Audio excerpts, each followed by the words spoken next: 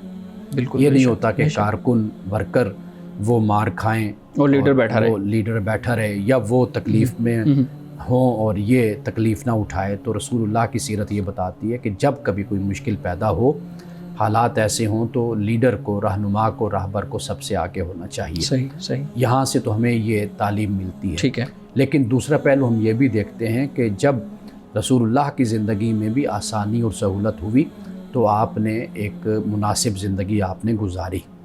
ایک یہ بات ہے، اس لیے کہ اسلام میں یہ نہیں ہے کہ آپ دنیا میں اچھی زندگی نہیں گزار سکتے، آسائش کی زندگی نہیں گزار سکتے. اسلام یہ کہتا ہے کہ دنیا میں رہو، دنیا تم میں نہ رہے.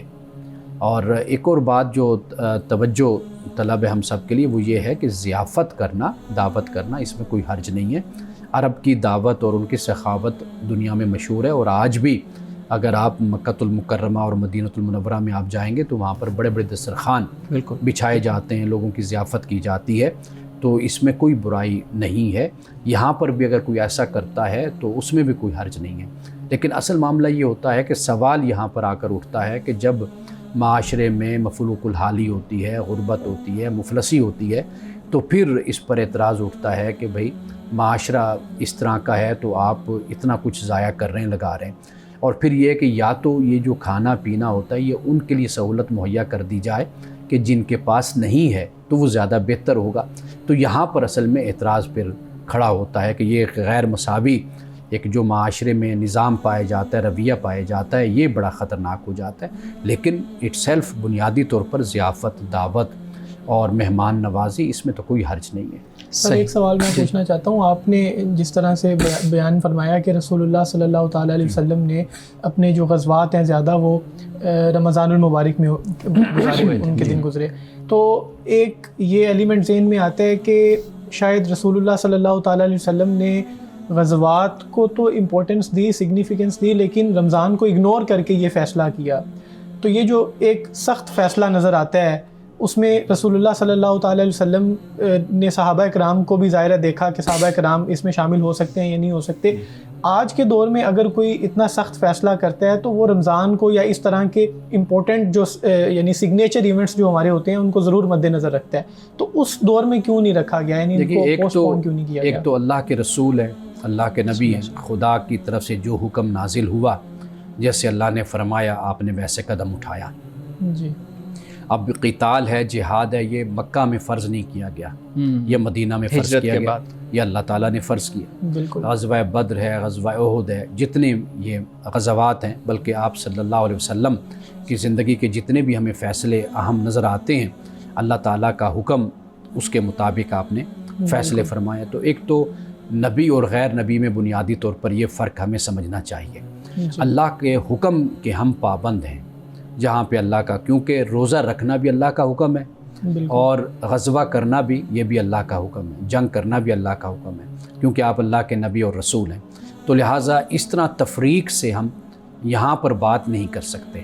لیکن جہاں تک ایک غیر نبی کا معاملہ ہے، ہمارا معاملہ ہے، تو وہاں پر پھر ان چیزوں کا خیال رکھا جانا ضروری ہوتا ہے کہ بھئی اس کا تقدس ہے اور اس کا احترام ہے کہ ہم آیا کہ اس مسئلے کو، معاملے کو کیا ٹال سکتے ہیں یا نہیں ٹال سکتے، اس کو کسی اور موقع پر ہم رکھ سکتے ہیں یا نہیں رکھ سکتے.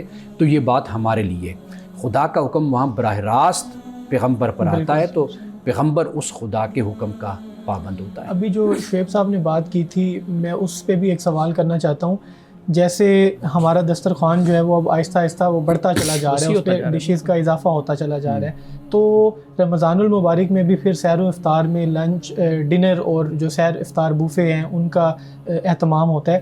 تو بوفے پہ جو کھانا ہے وہ ضائع بھی بہت زیادہ ہوتا ہے. اس بارے میں آپ کیا کہیں گے؟ دیکھیے واضح بات ہے کہ جہاں پر فضول خرچی ہوگی، ضیاع ہوگا، اسراف ہوگا، تو وہاں پر ہمیں اسلام روکے گا، ہمیں منع کرے گا، ہماری اصلاح کرے گا، ہمیں بتائے گا کہ بھئی آپ اتنا پکائیں کہ جتنا آپ لوگ کھا سکیں یا لوگوں کو کھلا سکیں. کھانے کو ضائع کرنا یا اپنی امیری دکھانا یا تصنع اور بناوٹ اور ریاکاری اختیار کرنا، اس کی تو شدید ممانعت بھی ہے اور اس کی شدید مذمت بھی ہے۔ صحیح۔ ناظرین کرام، یہاں وقت ہوا چاہتا ہے ایک بریک کا، ہمارے ساتھ رہیے گا۔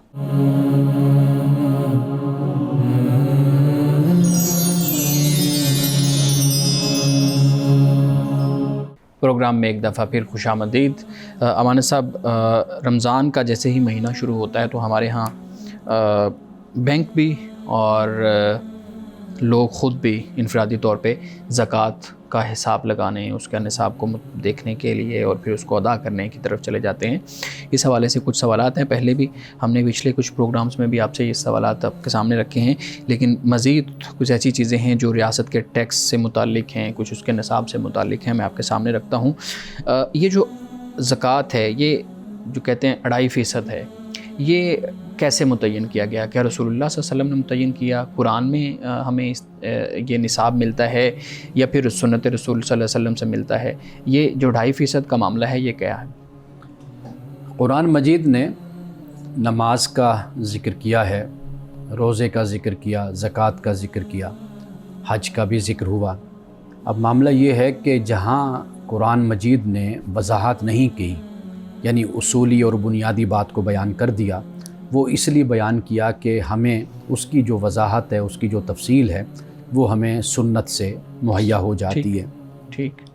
ایسے ہی زکوٰۃ کا معاملہ ہے، ایسے ہی نماز کا معاملہ ہے۔ لوگ اس پر بڑا اعتراض کرتے ہیں کہ بھئی قرآن مجید میں تو نماز کی رکعتوں کا ذکر نہیں ہے، طریقہ کار نہیں ہے، لیکن یہ ہے کہ یہ وہ چیز ہے کہ جو عرب میں معروف بھی تھی اور مروج بھی تھی، لوگوں کو پتہ بھی تھا کہ نماز کیا ہوتی ہے، اور صحابہ جو ابھی مسلمان بھی نہیں ہوئے تھے ان کو بھی بہت کچھ نماز کے بارے میں پتہ تھا، اسی طرح زکوٰۃ کے بارے میں بھی پتہ تھا۔ اور روزہ آپ دیکھ لیجئے تو اس کے بھی اللہ کے رسول صلی اللہ علیہ وسلم نے احکام اور اس کی جو رہنمائی ہے وہ آپ کو ہمیں مہیا کی ہے۔ تو یہ وہ عبادات ہیں کہ جو پہلے دن سے اللہ کے دین میں موجود ہے، آدم سے لے کر حضرت محمد صلی اللہ علیہ وسلم تک۔ تو لہٰذا زکوٰۃ کا 2.5% ہونا یا خمس ہونا یا عشر ہونا، 10% ہونا یا 20% ہونا، یہ سارا کچھ ہمیں رسول اللہ صلی اللہ علیہ وسلم نے بتایا، اور یہ پہلے سے ہی معروف تھا اور سب کو معلوم تھا کہ زکوٰۃ کتنی فیصد مال پر دی جاتی ہے اور پھر پیداوار ہے اس پر کتنی دی جاتی ہے۔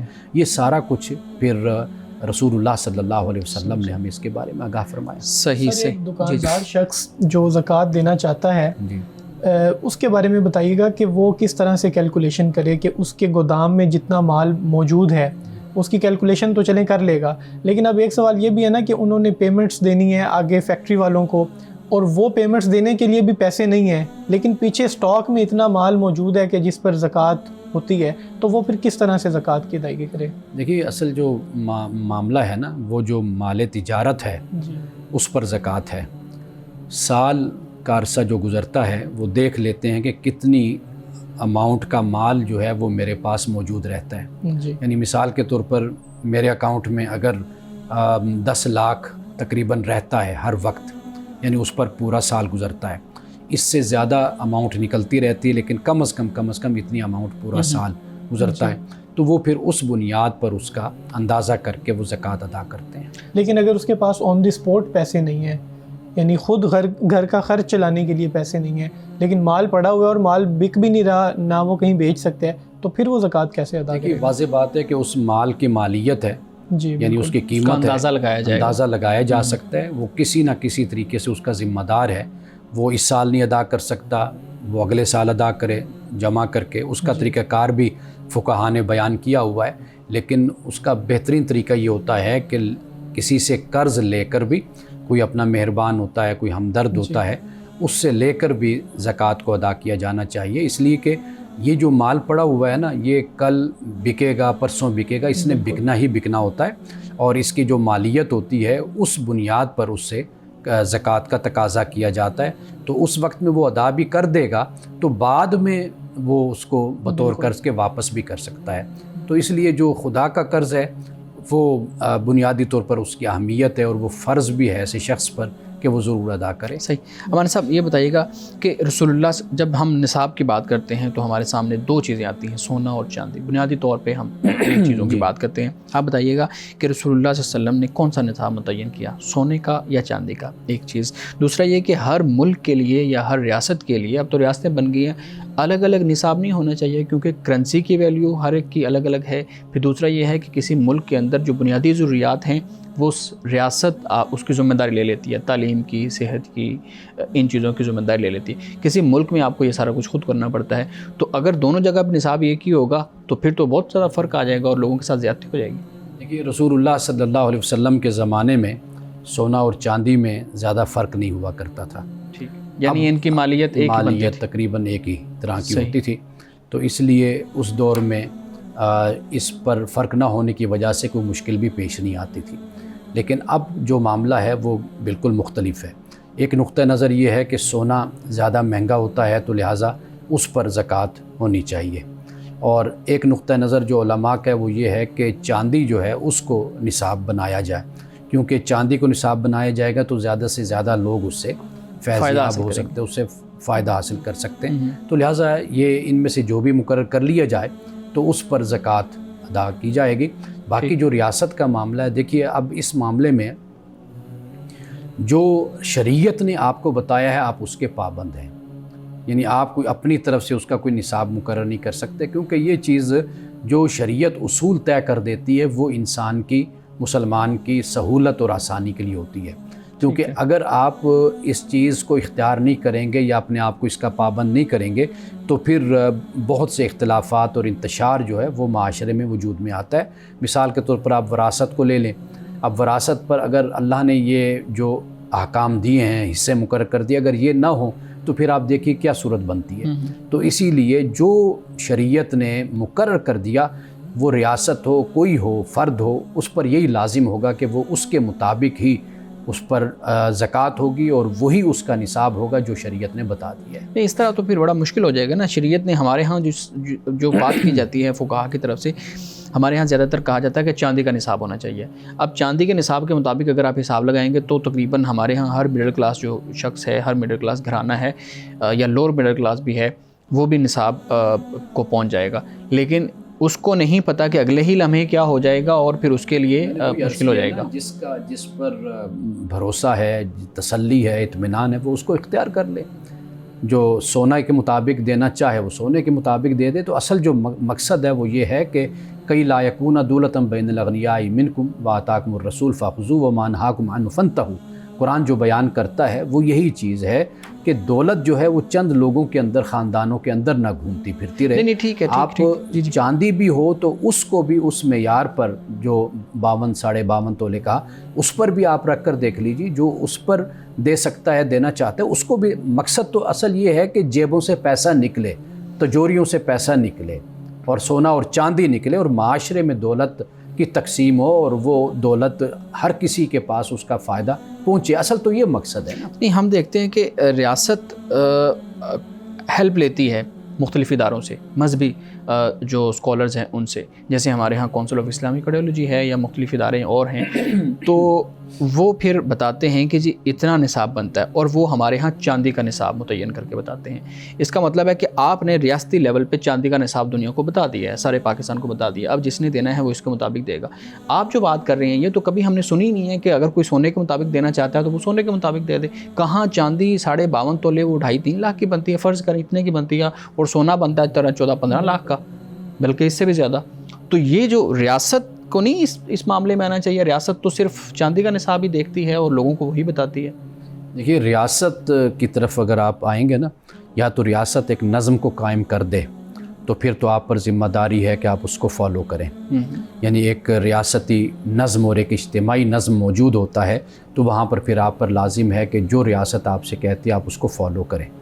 اگر آپ اس طریقے سے نہیں کر رہے تو پھر آپ بحیثیت فرد کے جو ادا کریں گے تو وہ آپ پر لازم ہوگا. اب اس پر آپ سونا ہے تو آپ اس پر دیجئے، چاندی ہے تو آپ اس پر دیجئے.